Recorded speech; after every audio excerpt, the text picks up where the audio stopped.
क्या सीखा, क्या हमें याद रखना चाहिए, कौन सी चीजों पर हमें एक्शन लेना है, आइए जानते हैं। तो मुद्दा मामला ये है कि सबसे पहले तो आपने खुद को जानने के बारे में समझा। अपनी खूबियां और कमियां आपको खुद पहचाननी होंगी और अपने नेगेटिव ईगो को कम करते हुए पॉजिटिव ईगो को इंप्रूव करना होगा। बेशक अपने लुक्स पर ध्यान दीजिए, लेकिन अपनी अपीयरेंस की वजह से आपकी जो एबिलिटीज है उनकी वैल्यू को कम ना होने दे। सेकंड चीज आपने सीखी कि करियर स्ट्रेटेजी डेवलप करना कितना इंपॉर्टेंट है। डिसाइड कर लीजिए कि आपको अपने करियर से क्या चाहिए, पैसा, स्टेटस, पावर या फिर सिक्योरिटी। आप इनमें से क्या हासिल करना चाहते हैं। डिसाइड कीजिए कि आपको कौन सी जॉब में इंटरेस्ट है। इसके साथ बाकी के फैक्टर्स जैसे आपका घर और एजुकेशन भी ध्यान में रखना जरूरी है, लेकिन हमेशा फ्लेक्सिबल रहने की कोशिश कीजिए। हमेशा हर चीज आपके प्लान के हिसाब से नहीं होंगी, पर आपके अंदर एडजस्ट करने की एबिलिटी होनी चाहिए। थर्ड, आपने लर्निंग की अहमियत के बारे में समझा। ऐसी 4 स्किल्स है जो आपको जरूर सीखनी चाहिए। ये है लीडरशिप, एग्जीक्यूशन, कम्युनिकेशन और प्रेजेंटेशन। इन स्किल्स के अलावा ये जानना भी इंपॉर्टेंट है कि अपना काम फास्ट कैसे करें। साथ ही आपको पोलाइट तरीके से ना बोलना भी आना चाहिए, जो आपके स्मूथ करियर के लिए बेहद जरूरी है। जो भी आप सीख रहे हैं उसके नोट्स लेते रहे। फोर्थ, आपने लिसनिंग के फायदे के बारे में सीखा। एक अच्छा लिसनर होना एक बड़ी क्वालिटी है जो आपके अंदर बाकी के स्किल्स को भी इंप्रूव करेगी, जो आपके अपने करियर के दौरान आपको चाहिए। ये आपकी मेमोरी और कंसंट्रेशन में भी काफी हेल्प करती है। साथ ही आपको मीटिंग के दौरान अच्छा दिखने में हेल्प करती है। अगर आपको सुनने में दिक्कत है या आपके अंदर पेशेंस की कमी है, तो जिससे आप बात कर रहे हैं उसकी आंखों में देखिए। इससे आपको अपना कंसंट्रेशन इंप्रूव करने में मदद मिलेगी। फिफ्थ, आपने ये भी जाना कि अपने बॉस के साथ अच्छा रिलेशनशिप मेंटेन करना आपके करियर के लिए कितना जरूरी है। यकीन मानिए, आपके सीनियर्स आपके करियर को प्रैक्टिकली कंट्रोल करते हैं, इसलिए अपने बॉस को इंप्रेस करने के लिए आपको उन्हें अच्छा दिखाना होगा। अगर आपसे ये नहीं हो सकता है तो कम से कम उनके सामने शांत और खुश मूड रखिए। उन्हें दिखाइए कि उनकी प्रेजेंस आपको मोटिवेट करती है। याद रखिए, एक अच्छा बॉस एक अच्छा मेंटोर भी साबित होता है। एक अच्छा बॉस वो है जो आपको इंस्पायर करे। सिक्स्थ, आपने सीखा कि टीम की क्या इंपॉर्टेंस होती है। ज्यादातर ऑफिस में टीम वर्क के बिना काम ही नहीं चलता, इसलिए आपको एक वैल्यूएबल एम्प्लॉय बनाने में एक सपोर्टिव और काबिल टीम का बड़ा हाथ होता है। अगर आप एक टीम लीडर है तो कोशिश करें कि एक डाइवर्स टीम बनाएं।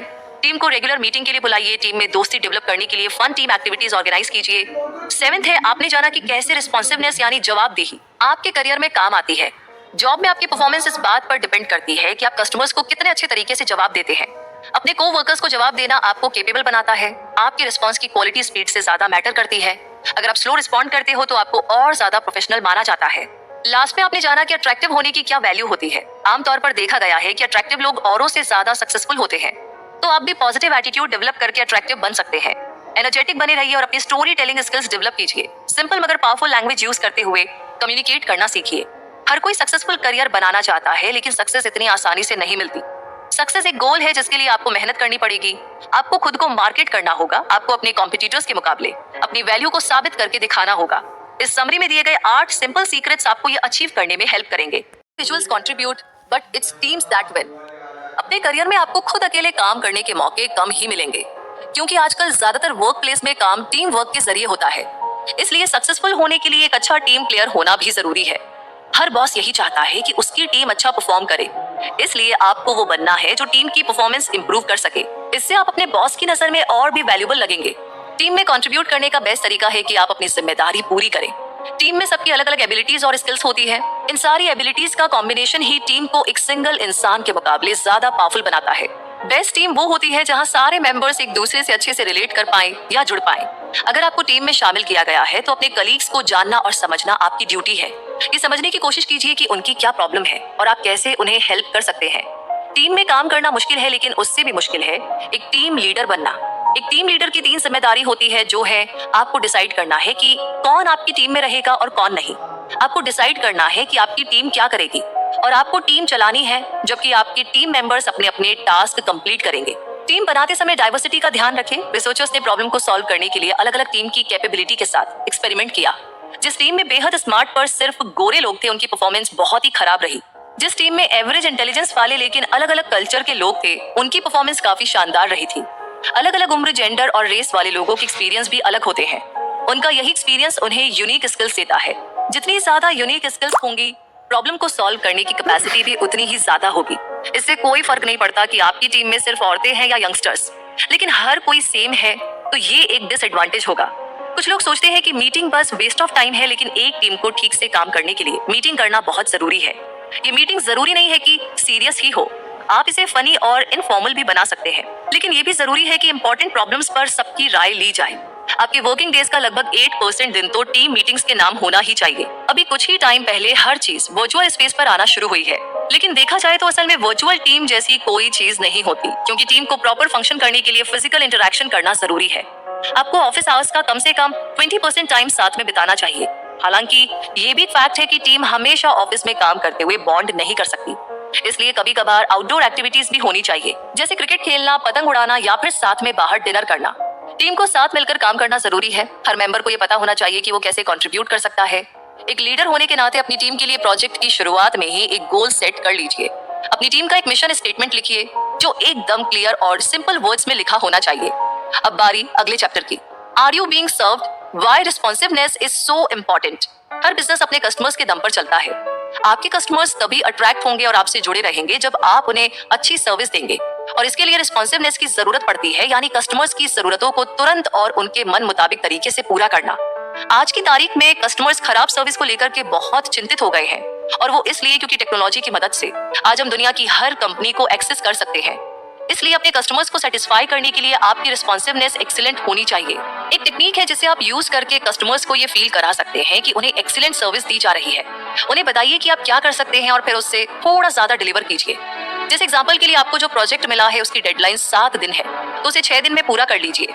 लेकिन आपको हद से ज्यादा डिलीवर नहीं करना है, क्योंकि जो काम आप 3 दिन में कर सकते हैं उसके लिए 7 दिन की डेडलाइन सेट ना करें। इससे लगेगा कि आप फुल पोटेंशियल यूज नहीं कर रहे हैं। ज्यादातर मामलों में आपको सिर्फ कस्टमर्स की डिमांड ही पूरी करनी होती है और कुछ नहीं। हमेशा ज्यादा डिलीवर कर पाना पॉसिबल नहीं है। हो सकता है कि कई बार आप अंडर परफॉर्म भी करें या आपसे डेडलाइन मिस हो जाए, तो ऐसे केस में ये ध्यान रहे कि सबको ये बात पता हो। अपने कस्टमर्स को नोटिफाई करके सिचुएशन के बारे में अपडेट कीजिए कि आप टाइम पर डिलीवरी नहीं कर पाएंगे। एक कस्टमर के लिए बुरे सरप्राइज से ज्यादा बुरा और कुछ भी नहीं होता। एयरलाइंस इसका एक अच्छा एग्जांपल है। वो पहले से इन्फॉर्म कर देते हैं कि उनकी फ्लाइट 40 मिनट लेट होगी, जबकि उन्हें पता होता है कि ये 1 घंटे लेट हो सकती है। एयरलाइन सिचुएशंस की पूरी या सही जानकारी दिए बिना कस्टमर को शांत रखने की कोशिश करते हैं, लेकिन हाँ, इतना जरूर है कि इससे उनकी सर्विस की क्वालिटी पर बुरा असर पड़ता है। ऐसे कस्टमर्स से सबका पाला पड़ता है जो शिकायत ही करते रहते हैं, लेकिन इन प्रॉब्लम्स को आप सक्सेसफुली सॉल्व करके उन्हें अपना लॉयल कस्टमर्स बना सकते हैं। हालांकि सिर्फ 10% लोगों को ही शिकायत करने की आदत होती है, तो भी अगर आप उनकी प्रॉब्लम सॉल्व नहीं करोगे तो आपके उन्हें लॉयल बनाने के 90% चांस मिस हो जाएंगे। इसलिए ये जरूरी है कि शिकायतों को सीरियसली लिया जाए। ये देखने के लिए कोई प्रॉब्लम तो नहीं है। अपनी सेल्स पर भी नजर रखें। आपको सिर्फ कस्टमर्स को जवाब नहीं देना है। कुछ लोगों के पास ऐसी फाइल्स का भंडार होता है जिसका उन्होंने जवाब नहीं दिया होता, इसलिए वर्क रिलेटेड ईमेल का टाइम पर जवाब देना जरूरी है। ये बुरे टाइम मैनेजमेंट की निशानी मानी जाती है। अपने ईमेल का जवाब देने के लिए दिन का 1 घंटा अलग रखिए। जितना जल्दी आप जवाब का डोज रखेंगे उतना रिलैक्स रहेंगे, साथ ही आप अपनी जॉब में भी बेहतर फील करेंगे। वैसे ये जरूरी नहीं है कि हर ईमेल का तुरंत जवाब दिया जाए। ज्यादातर मामलों में फास्ट रिस्पॉन्स से ज्यादा सही तरीके से रिस्पॉन्ड करना जरूरी होता है। जब भी आपके पास कोई वर्क रिलेटेड सवाल आए तो खूब सोच समझ कर के ही जवाब दे। स्लो रिस्पॉन्ड करना आपकी प्रोफेशनल इमेज बनाता है। कॉन्वर्सेशन में जवाब देने के अलावा आपको चेंज के प्रति भी रिस्पॉन्ड करना होगा। आज की डेट में कंपनीज रोज नए नए बिजनेस मॉडल्स डिस्कवर कर रही है और एम्प्लॉइज को हर नए चेंज के हिसाब से एडजस्ट करना आना चाहिए। कंपनीज एक दूसरे के साथ लगातार कंपटीशन कर रही है, तो ऐसे में सक्सेसफुल होने के लिए आपको अपने कॉम्पिटिटर्स के चैलेंज का भी जवाब देना होगा। और उससे आगे रहने का एक अच्छा तरीका ये है कि आप पोटेंशियल रिस्क के लिए पहले से तैयार रहें। आपके सामने क्या चैलेंजेस आने वाले हैं इसे मद्देनजर रखते हुए पहले से ही अपनी तैयारी कर लीजिए तो बेहतर होगा। एक इंडिविजुअल के तौर पर आप जॉब चेंज करके अपनी रिस्पॉन्सिवनेस बढ़ा सकते हैं। एक ही माहौल में एक जैसा काम करते रहना बोरिंग तो होता ही है, साथ ही लर्निंग की ग्रोथ को भी रोकता है। तो ऐसी जॉब की तलाश कीजिए जहां पर आपको हमेशा कुछ नया सीखने का मौका मिले। नए लोगों से मिलकर आपको नए एक्सपीरियंस होंगे। अगर आपकी जॉब में चैलेंज नहीं है तो समझ लीजिए टाइम आ गया है एक नई जॉब ढूंढने का। और इसी के साथ नए चैप्टर के बारे में जानने का टाइम भी है, द पावर टू अट्रैक्ट। अक्सर देखने में आता है कि अट्रैक्टिव लोग ज्यादा सक्सेसफुल होते हैं। सुनने में बात कड़वी जरूर है, पर यही सच है, क्योंकि अगर आपको बिजनेस की दुनिया में आगे बढ़ना है तो आपको इंटरेस्टिंग और अट्रैक्टिव होना होगा। हमारी फेशियल लुक्स पर तो हमारा ज्यादा कंट्रोल नहीं है, पर कई और तरीके हैं जिनसे आप खुद को और भी अट्रैक्टिव बना सकते हैं। सबसे पहले तो आता है आपका एटीट्यूड, जो आपको लोगों की नजर में अट्रैक्टिव बनाता है। इसलिए हमेशा पॉजिटिव और जिंदादिल बनने की कोशिश कीजिए, क्योंकि लोगों को हंसते हुए चेहरे पसंद आते हैं। जो लोग दिन रात अपनी परेशानियों का रोना रोते हैं उनसे कोई बात करना पसंद नहीं करता। अगर आप रिलैक्स्ड और शांत मूड में रहेंगे तभी तो लोग आपसे नई अपॉर्चुनिटीज डिस्कस करना चाहेंगे। हमेशा ये याद रखिए कि नेगेटिव एटीट्यूड लेकर आप बिजनेस की दुनिया में कभी भी आगे नहीं बढ़ सकते। आपका एटीट्यूड ही आपका सबसे बड़ा एसेट है, इसलिए कभी भी गुस्से में या इमोशंस में आकर डिसीजन ना ले। लोगों की नजर में अट्रैक्टिव बनने का एक और तरीका है एनर्जेटिक बने रहना।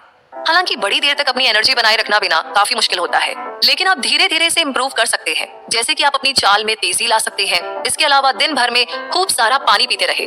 देर तक कंप्यूटर के आगे बैठने से भी हमारी एनर्जी कम होती है, इसलिए बीच बीच में अपनी सीट से उठना भी जरूरी है। आप चाहो तो अपने ऑफिस में ही कुछ मिनट वॉक कर सकते हो।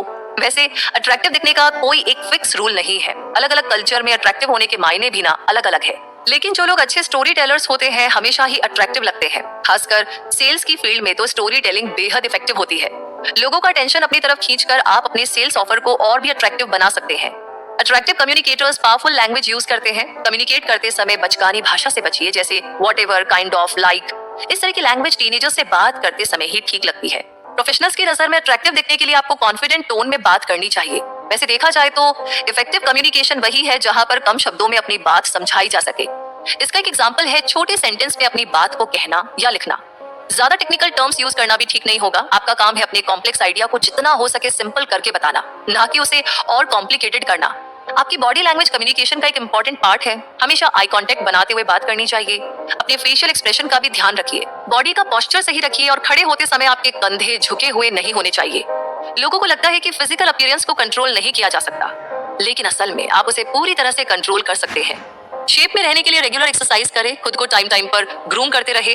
आपकी नाखून और बाल सही तरीके से कटे होने चाहिए। कपड़े ना ज्यादा टाइट और ना ज्यादा लूज होने चाहिए। आपकी ड्रेस हमेशा नीट और साफ होनी चाहिए। ऐसे कपड़े पहनिए जिससे आप स्मार्ट दिखे। डार्क सूट और व्हाइट शर्ट एक सेफ चॉइस है जिसमें ऑलमोस्ट हर कोई अच्छा लगता है। और अब हम पहुंच गए हैं इस